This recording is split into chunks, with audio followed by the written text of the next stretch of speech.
Hello, guys, and welcome to the podcast. Today, we're going to talk about the Chilean Coup d'etat with my partner Miguel, and I am Simon. So, welcome to the podcast, and I hope you enjoy it. What happened during the coup d'etat? So, the thing that happened during this period of time was that the capital of Chile was surrounded by the armed force because they wanted to stop with the system of government they had.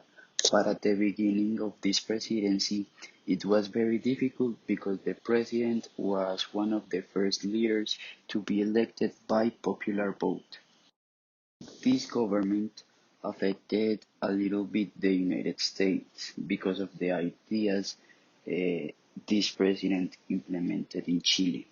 So some countries started a plan. This plan was called Plan Condor. This helped all of the countries take down the president and reach to their goal. But after this happened, Augusto Pinochet said that he deserved to rule Chile, and then he started a dictatorship.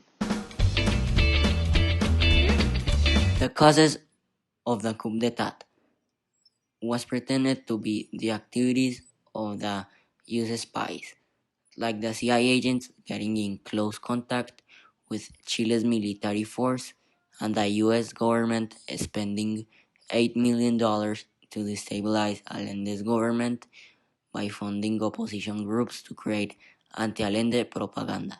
But the real cause was the effect the US international backlash against Allende's economic policies that had a big impact on the Chilean economy.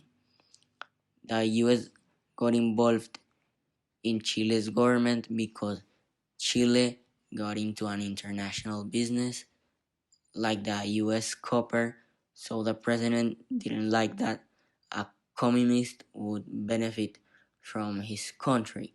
That led the president to create an interagency task force to organize economic reprisals against Chile. The task force started planning to sink the world price of copper and requested a complete ban of the US economic aid.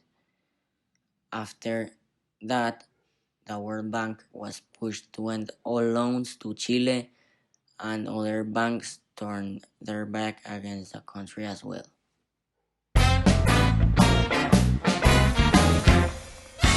The development of the coup d'etat.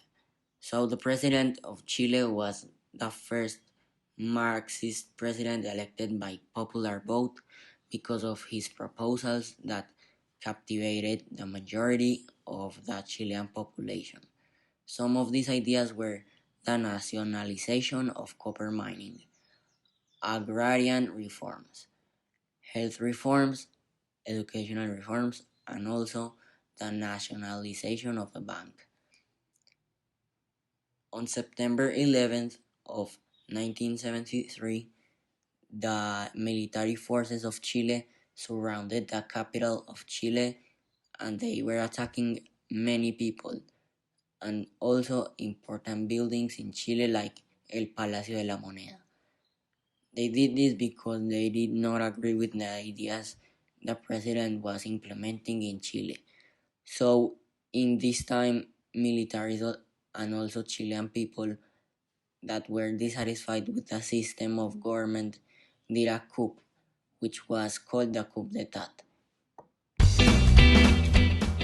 The effect of the coup d'etat. After the coup d'etat, the country got affected by the lack of resources, political problems, economical issues, and a different way in which people saw the local government and the US government, causing an international problem. This ruined many international relationships because there were alliances between those two countries and other countries like wanted to back up each country. So it started like an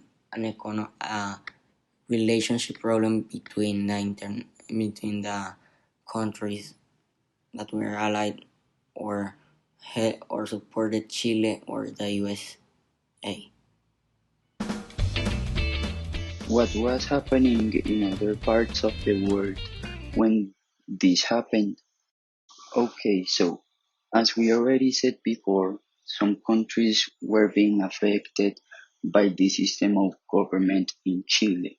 So they decided to do a plan called Plan Condor, or also known as Operation Condor. It was done to take down the system of government Chile was having, and also to take down his president, Salvador Allende.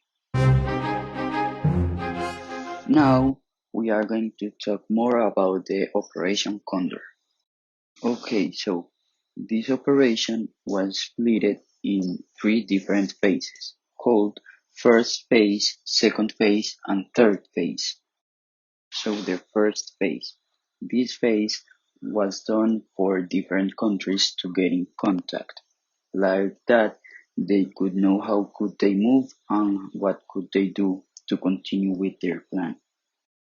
Now, the second phase was done for making some moves, like spying Chile and knowing what was happening in the country.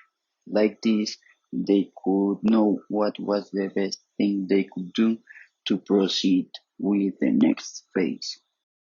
Then they got to the third phase and final phase of this plan, and this phase was done to stop directly with the system of government in Chile, like hurting and killing some of the leaders of the opposition. Unlike that, they could accomplish their goal.